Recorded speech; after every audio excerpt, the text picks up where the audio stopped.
तो यार आज इस वीडियो में हम बात करने वाले हैं फंक्शंस के बारे में कि फंक्शंस क्या होते हैं, उनके टाइप क्या क्या होते हैं और किस तरह आप फंक्शन को डिफाइन कर सकते हो। तो यार ये बहुत ही इंपॉर्टेंट टॉपिक है आपकी प्रोग्रामिंग का, आपकी सी प्रोग्रामिंग का। तो इसको अच्छे से जरूर करना। और यार इसमें मैं नोट्स और प्रोवाइड कर रहा हूं ताकि आप लोगों को कोई भी दिक्कत ना आए और मेरे नोट्स आप अच्छे से पढ़ पाओ। तो वीडियो को पूरा जरूर देखना। तो इस वीडियो में हम बात करने वाले हैं कि फंक्शंस होते क्या है, उनकी एडवांटेजेस क्या है और फंक्शंस को क्यों यूज करना चाहिए, कितने टाइप के फंक्शन होते हैं। तो यार सबसे पहले शुरू करते हैं कि फंक्शंस होते क्या है।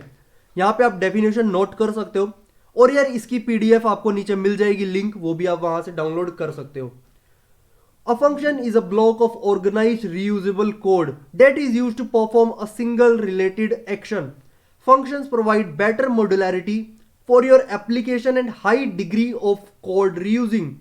Different programming languages name them differently, for example functions, methods, subroutines, procedures, etc. तो यार इसमें लिखा है कि एक फंक्शन एक ऐसा ब्लॉक है जिसको आप बार बार यूज कर सकते हो और जो सिंगल फंक्शन सिंगल काम के लिए या मल्टीपल काम के लिए यूज में आ सकता है। तो यार इसमें अलग अलग नेम होते हैं डिफरेंट डिफरेंट प्रोग्रामिंग लैंग्वेजेस में। सी में हम फंक्शंस बुलाते हैं, काफ़ी सारी लैंग्वेजेस में मेथड्स होते हैं, सब रूटीन्स होते हैं, प्रोसीजर्स होते हैं, बस नाम चेंज हो जाता है, काम वही रहता है। तो ये हमारे फंक्शन है। फंक्शन क्या होता है यार, एक आपका मेन फंक्शन होता है, उससे बाहर एक और ब्लॉक होता है, एक और फंक्शन होता है जिसको आप यहाँ पर कॉल कर सकते हो और अपने मेन अंक में इंक्लूड कर सकते हो। अब आपको यार बार बार वो कोड लिखने की जरूरत नहीं है। आप क्या करोगे, बार बार उस फंक्शन को कॉल करोगे और उसका यूज करोगे। यार इसका एक सिंपल डेली लाइफ से मैं आपका एक एग्जांपल ले लेता हूं। मान लो आपने लेने हैं कपड़े। अब यार आप दुकान तो नहीं खरीदोगे कपड़ों की, आप दुकान पे जाओगे, कपड़ा लेके आओगे, यूज करोगे, फिर जाओगे, फिर लेके आओगे, फिर यूज करोगे। ऐसे ही हमारा फंक्शन यूज करता है। आपको सारा का सारा कोड उठा के अपने प्रोग्राम में डालने की जरूरत नहीं है। आप सिर्फ फंक्शन को कॉल कर सकते हो और उसका सारा का सारा काम करवा सकते हो। तो इसी तरह हमारे फंक्शन वर्क करते हैं। एडवांटेजेस पे आते हैं। तो advantages of a function, by using function we can avoid rewriting same logic code again and again. तो यार इससे क्या होता है, आप सेम कोड को बार बार आपको नहीं लिखना पड़ता है। मान लो आपको एक कोई कोड चाहिए पर्टिकुलरली 10 बारी काम में, आप उसको 10 बारी लिखने की बजाय आप वहां पर फंक्शन बना सकते हो, उसको बार बार 10 बार कॉल कर सकते हो, तो बहुत ही ईजी हो जाएगा वो काम। पर अब आप बोलोगे यार कि मैं तो फॉर लूप का यूज लिख करके उसको 10 बार कर सकता हूं। हाँ कर सकते हो, पर मान लो आपने एक काम करा, उसके बाद आपके 10 काम और आ गए, फिर उसके बाद आपको वो 10 काम करा हुआ पीछे वापस वाला दोबारा करना है, तब क्या करोगे? तब यार आपको फंक्शंस का यूज करना पड़ जाएगा। आप फॉर लूप तभी यूज कर सकते हो जब सारे के सारे एक ही टाइम पे हो रहे हो, मींस पहले फिर सेकंड फिर थर्ड, उसके बाद फिर बाद में मान लो 10 आपने नए चीजें क्रिएट करी हैं, उसके बाद फिर आपको उस चीज की जरूरत पड़ेगी उस पर्टिकुलर सेम कोड की, तो आप क्या करोगे? तो उसके लिए यार हम फंक्शंस बनाते हैं। उसके लिए क्या करते हैं कि एक फंक्शन बना दिया, उसको बस बार बार कॉल करते रहते हैं। एग्जाम्पल अभी हम आगे देखने वाले हैं। We can call C function any number of times in a program and from any place in a programme.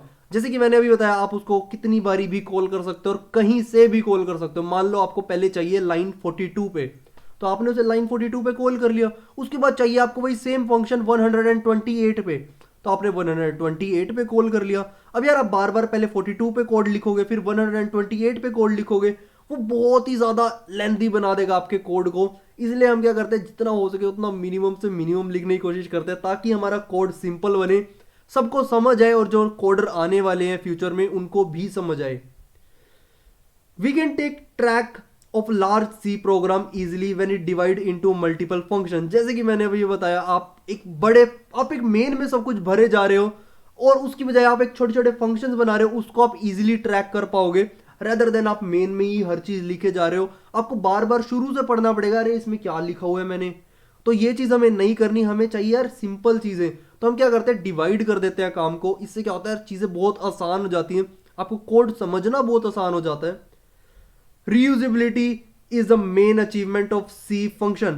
तो reusability इसका मेन पावर है, क्योंकि यार आप 10 बार ही सेम चीज को यूज कर सकते हो। सिर्फ 10 लाइन का कोड लिखा आपने, अब उसको आप कहीं पर भी कभी भी कॉल कर सकते हो। आपको 42 पे कॉल करना है 42 पे कॉल करो, आपको 208 पे कॉल करना है 208 पे कॉल करो। आपको वो 10 बार बार हर चीज नहीं लिखनी पड़ेगी। यही इसकी सबसे बड़ी अचीवमेंट है। देख सकते हो यहाँ पे void फंक्शन, उसका नाम और उसमें कौन सा आने वाला है, इंटीजर आने वाला है, फ्लोट आने वाला है, ए आने वाला है, बी आने वाला है। ये हम आगे बताएंगे कि ऐसा क्या है, इसमें ये सब क्यों आ रहा है। ये सब यार वो वैल्यूज है जो आप पास करने वाले हो, जिसकी आपको काम है।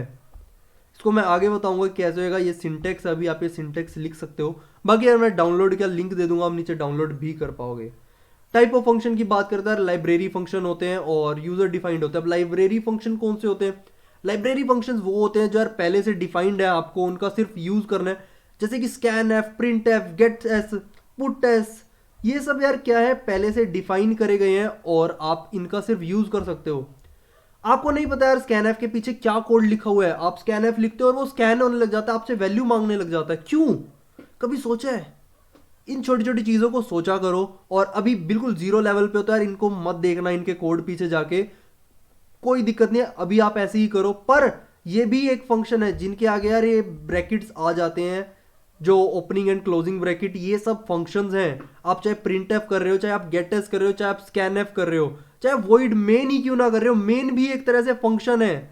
आप वॉइड मेन लिख रहे हो या इंट मेन लिख रहे हो, वो एक फंक्शन है। इसी तरह से यार बाकी फंक्शन भी काम करते हैं। और जो वॉइड का मतलब हो गया, मतलब खाली, कि कोई भी चीज़ रिटर्न नहीं करेगा। अगर हम इंट मेन करते हैं तो हम रिटर्न जीरो करते हैं, क्योंकि यार हमें वैल्यू रिटर्न करनी होती है, इसलिए हम जीरो रिटर्न कर देते हैं।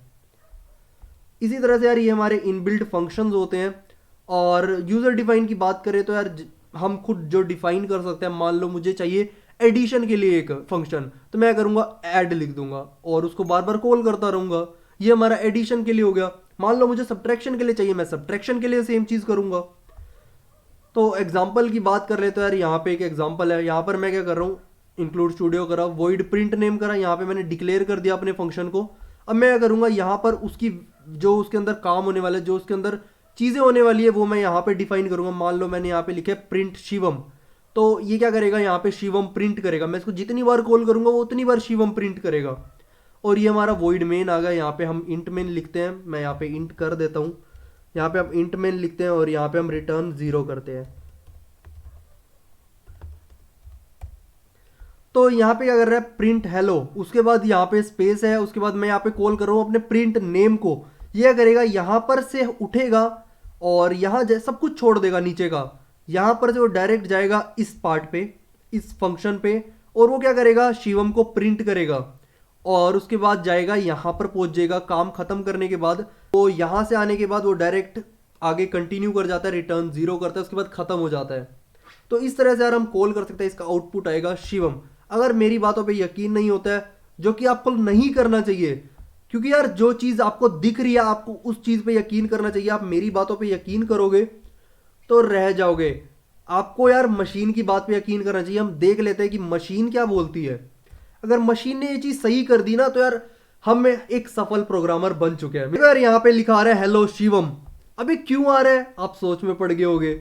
तो जैसे कि मैंने बताया था, वो यहाँ पर आने के बाद क्या करता है, डायरेक्ट वॉइड पे पहुंच जाता है। वो देखता है कि अरे मेरे को कहाँ डिफाइन करा गया है, इधर उधर ढूंढता है, अरे कहता है वहां मुझे डिफाइन करा गया, मैं वहीं जाऊंगा। फिर ये क्या करता है, वहां जाता है, उसको जहां पर डिफाइन करा गया, मीन्स यहाँ इसे डिफाइन करा गया, फिर यहाँ से रन होता है पूरा का पूरा। यहाँ से इसने प्रिंट करा, फिर यहाँ से वापस जब ये ब्रैकेट एंड हुए तो ये हुआ वापस यहाँ पर पहुंच गया। इसके बाद ये अगला प्रिंट करेगा, इस अगला जो काम करेगा वो होगा रिटर्न जीरो, फिर एग्जिट, यहाँ पे आके एग्जिट कर जाएगा। इस तरह से हमारे फंक्शन वर्क करते हैं। वो क्या करता है, जहां पर हमने उसको बुलाया है कि अरे तू इधर आ, तो क्या करेगा, अरे मैं कहाँ पर हूँ, मेरे को कहाँ डिफाइन करा गया है, वहां पर वो जाएगा। उसके बाद वहां से यार देख के आएगा कि उसको क्या क्या चीजें हैं उसके अंदर, उसके बाद यहाँ पर आपको आके बताएगा। ये होता है हमारा काम। इसी तरह से यार हमारे फंक्शन वर्क करते हैं। तो एक और एग्जांपल देख लेते हैं ताकि आप लोगों को अच्छे से समझ आ जाए। यहाँ पर मैं एक और फाइल बना लेता हूँ, इसका नाम मैं रखता हूँ हेलो फंक्शन .c। तो यार यहाँ पर मैं क्या कर रहा हूँ, इसको हटा देता हूँ और यहाँ से मैं इसको भी हटा देता हूँ। यहाँ पर मैं क्या करता हूँ, हेलो फंक्शन लिखता हूँ, हेलो फंक्शन, और इसको कॉल करता हूँ। और यहाँ पर भी मैं डिफाइन कर देता हूँ इसको, हेलो फंक्शन को, हेलो हेल्प फन, इसको मैंने यहाँ डिफाइन कर दिया। एफ बड़ा है, यहाँ मैंने इसको डिफाइन कर दिया कि भाई अरे हम भी एक चीज़ हैं। उसके बाद मैंने क्या करा, उसको वैल्यूज असाइन करी कि वो काम क्या करेगा। तो यहाँ मैं लिख रहा हूँ वॉइड। यार हमें डिक्लेरेशन देना ज़रूरी होता है कि वो वॉइड है, इंट है, क्योंकि हमें रिटर्न टाइप चाहिए होती है। अगर वॉइड होएगा तो उसकी कोई रिटर्न टाइप नहीं होगी। पर अगर इंट होएगा तो यार उसको रिटर्न कुछ ना कुछ करना होगा, चाहे वो 0 हो, चाहे वो 1 हो, चाहे वो कुछ भी हो, उसको रिटर्न करना होगा। तो यार यहाँ पे मैं करता हूँ, यहाँ पे मैं अपना फंक्शन लिख देता हूँ जो मुझे डिफाइन करना है, फंक, और यहाँ पर मैं कर देता हूँ इसकी ब्रैकेट स्टार्ट। यहाँ मैं करता हूँ print F hello function, hello function. अब देखते हैं यार ये हमारा क्या आउटपुट देने वाला है। देखो यार यहाँ पे इसने प्रिंट कर दिया हेलो फंक्शन। वो क्या करा, इंट में गया, उसने हेलो फंक्शन को देखा, फिर ढूंढ रहा है, अरे मैं कहाँ पर डिफाइन हूँ, मुझे बताओ। फिर उसे मिला, अरे मैं तो 10 पे हूँ।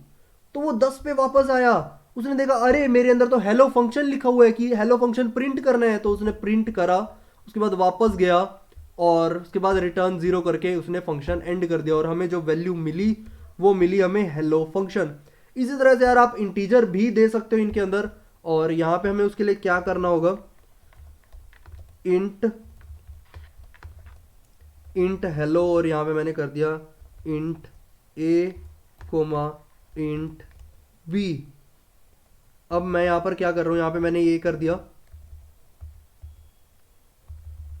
यहाँ पे मैं इसको डिफाइन करूँगा, इंट करा यहाँ पे मैंने, और यहाँ पे मैंने कर दिया इंट ए कोमा इंट बी।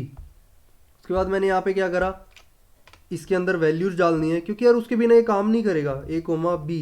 अब कहेगा यार ए क्या है, बी क्या है, तो उसको भी डिफाइन कर देते हैं, int a is equal to 5 और बी इज इक्वल टू 10। तो यार ये हमने डिफाइन कर दी वैल्यूज।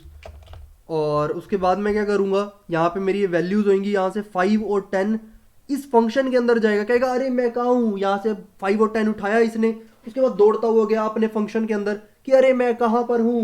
उसके बाद उसने उसको वो फेंक दिया, उसने वो यहाँ पर पकड़ा, 5 की वैल्यू पकड़ी। यहाँ पे आप कुछ भी लिख सकते हो, ए लिखने की जरूरत नहीं है, यहाँ पे आप बी भी लिख सकते हो, और यहाँ पे सी लिख सकते हो। यहाँ पे बस एक 2 इंटीजर है, उसके अंदर आप वो सेम वैल्यूज डाल रहे हो, 5 और 10 डाल रहे हो, चाहे वो यहाँ पर आप कुछ भी नाम दे सकते हो। उसके बाद यहाँ पर क्या कर रहे हो, आप कॉल कर रहे हो A is equal to percent D and B is equal to percent D. अब यहाँ मैंने क्या करा, बी कोमा सी। यहाँ मैंने बी कोमा सी क्यों दिया है, अब बी कोमा सी यार मैंने इसलिए दिया क्योंकि मुझे जो ये वैल्यूज हैं जो मैंने वहां से कैच करी है, मेरे दोस्त, मैं वहां खड़ा था, मैंने फेंका और मैंने यहाँ आके कैच कर लिया। एक हाथ में मेरे बी आ गया, एक हाथ में मेरे सी आ गया। अब ये सिर्फ स्पेसीज है, मेरे 2 हाथ हैं, वहां पर ए और बी नाम था मेरे हाथ का, यहाँ पर मेरे हाथ का नाम है बी और सी। अब मेरे इस हाथ में मैंने ए की वैल्यू कैच कर ली जो थी 5, उस हाथ में मैंने कैच कर ली 10। पर अब मैं इसे दूंगा कैसे, मुझे बताना पड़ेगा कि मेरा कौन से हाथ में कौन सी वैल्यू है। तो मैं कह रहा हूं कि भाई मेरे इस बी वाले हाथ में ये वाली वैल्यू है 5, जो यहां से आई है, जो यहां से आई है वो मेरी इसके अंदर है, और मेरे जो सी वाले हाथ में है उसमें है 10। तो यहाँ पे मैं प्रिंट करूंगा, और अब देख लेते हैं यार हमारी जो वैल्यूज है, हमारा जो आउटपुट है वो क्या होने वाला है। ये देखो यार, a is equal to 5, b is equal to 10, hence हमारे यहाँ पे फंक्शन वर्क कर रहे हैं। इस तरह से देखो यहाँ पे हमारा a और आ चुका है, b भी आ चुका है, उसकी वैल्यूज आ चुकी है जो कि हमने यहाँ डिफाइन करी थी और यहाँ प्रिंट कर रहे थे, पर वैल्यूज तो हमने यहाँ ली थी। तो उससे क्या हुआ, उसने फेंका वहां से, मैंने अपने दोनों हाथों में कैच कर लिया, उसके बाद मैंने अपने आप को दिया, मैंने वो काम करा, और उसके बाद मैं एंड हो गया। इस तरह से हमारा फंक्शन यहाँ पे वर्क करते हैं। आई होप यार आपको ये वीडियो अच्छी लगी हो, आपको फंक्शन समझ आ गया हो। अगले टॉपिक में, अगली वीडियो में हम डीपली बात करने वाले हैं कि फंक्शंस कौन कौन से तरह के होते हैं और आप किस किस तरह से फंक्शन डिफाइन कर सकते हो। आई होप यार आपको वीडियो अच्छी लगी हो। इसके साथ वीडियो को यहीं पे एंड करते हैं। इसके साथ C R, take care, bye, and remember I love you all.